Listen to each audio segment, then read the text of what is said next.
Hi gang, Jeff McAleer once again, and today I'm taking a look at the 6th title in the Coin or Counterinsurgency series from our good friends over at GMT.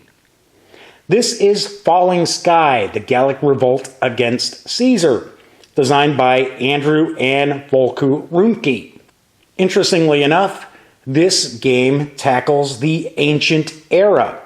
And when the Coin series first started off with Labyrinth and then the follow-up Distant Plain, many conflict simulators and wargamers out there figured, well, of course, Coin would only tackle modern era conflicts. Well, as we can see, that is certainly not the case. Because in Falling Sky, up to 4 players are going to compete to control Gaul. The Romans have taken Gaul, but can they hold on to it? Falling Sky is for 1 to 4 players. And as with all Coin titles, I'm sure we're going to find some player aids inside which will allow fewer than 4 players, including a solitaire player, to utilize an AI to control the uncontrolled factions. GMT also rates this as a complexity 5 on a scale of 1 to 9. And I will point out, GMT sometimes rates their complexity a little low. But having played many of the Coin titles, I will point out that the difficulty in learning the rules is fairly moderate. It's not a whole lot of heavy mental lifting. But enough of that. We want to see what we've got with Falling Sky. So let's take everything outside the box. We'll start off, we've got rules of play. Looks like it clocks in at 32 pages. And as per usual, we see GMT's loaded the rules with plenty of illustrations. And no doubt, of course, examples of play.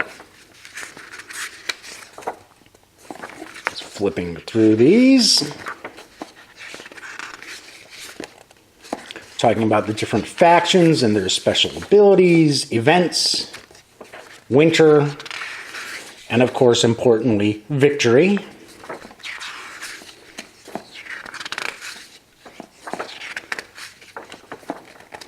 Looks like it's discussing the different actions available to the factions, and then we've got the scenarios.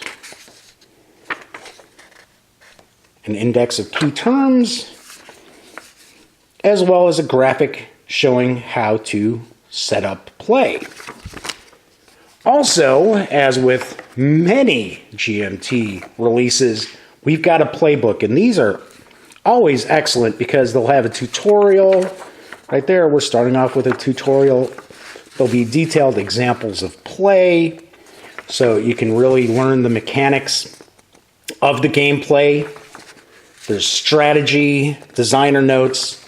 Actually, the playbook is clocking in at many more pages than the actual rule book.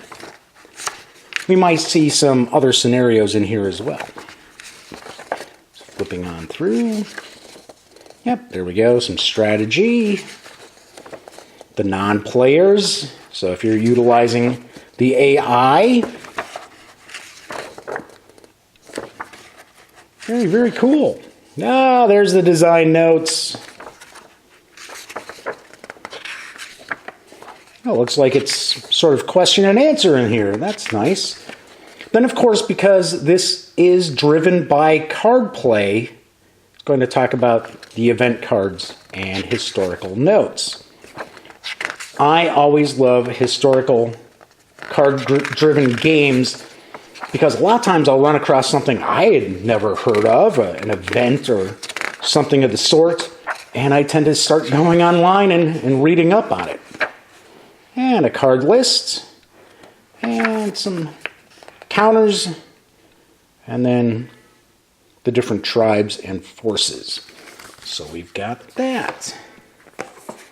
Looks like each of the players will have a little card for them to have their leaders and their war bands. Looks like they're going to be tracking, tribes that are allied to them. There we go. Very nice. Looks like we've got a stack of the play aids for Germanic tribes. Sequence of play as well. One of the things about coin games is none of the factions ever play the same. Some factions have the availability to do certain things that other tribes don't. So we've got 1, 2. Well, looks like we've got some non-player here. 3, 4, 5, 6. Yeah, 6 player play aids. Am I somehow mistaken that this is not for 4 players? I'll have to look at the back of the box again, because that is quite a lot of identical play aids. And then we've got the counters. They are dual-sided. We only have 1 counter sheets. It's very, very possible, because the coin games utilize a lot of wooden tokens and markers. Aha! Speaking of the devil, big old bag of them right there. So usually you don't have tons and tons of counters. And then we've got the game board, which, give me a second here, we'll get that out. We've got 4 6-sided dice. Yes, I'm pretty sure it's for 4 players. And then the deck. So we'll get the map and the deck opened up and take a quick peek. And thankfully, through the magic of video editing, you didn't have to watch me struggle with unwrapping the cards like a complete spaz. And then we've got the map, which it appears to me that the map is a bit smaller, kind of the size of, I want to say Cuba Libre. There we go. Kind of take a look.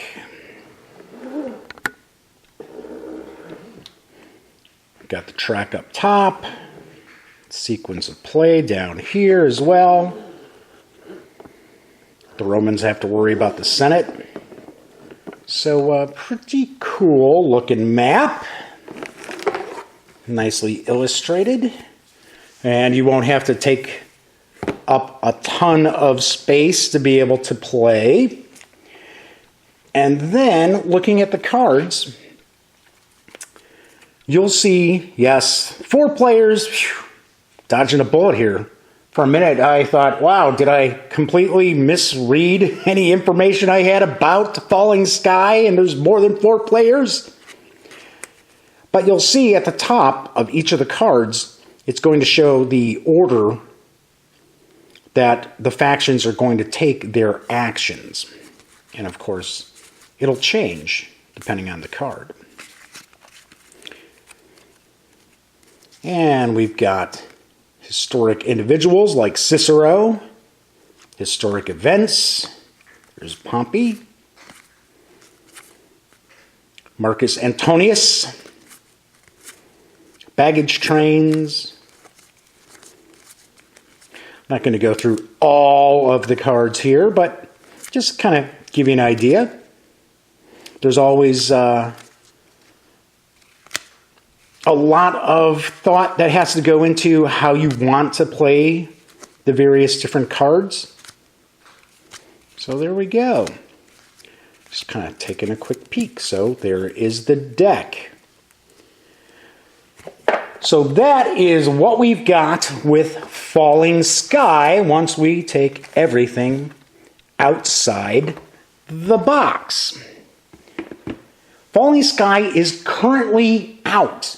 It just began to arrive at friendly local gaming stores. You can also order it through gmtgames.com, as well as plenty of fine online retailers. If you're interested in getting Falling Sky, I can only recommend that you grab it as soon as you can, because the coin games tend to sell out really quickly. And you don't want to get stuck having to go through the secondary market to get a game that just recently came out. So that is Falling Sky. I am Jeff McAleer. If you like our videos, be sure to become a patron over on our Patreon page. We're trying to do some giveaways for different games and contests, so on and so forth. But regardless if you do that or not, be sure to swing by thegaminggang.com for all the latest in gaming news, reviews, comics, movies, TV. Come on, you know the drill. Get your geek on at The Gaming Gang. Until next time, thanks for watching.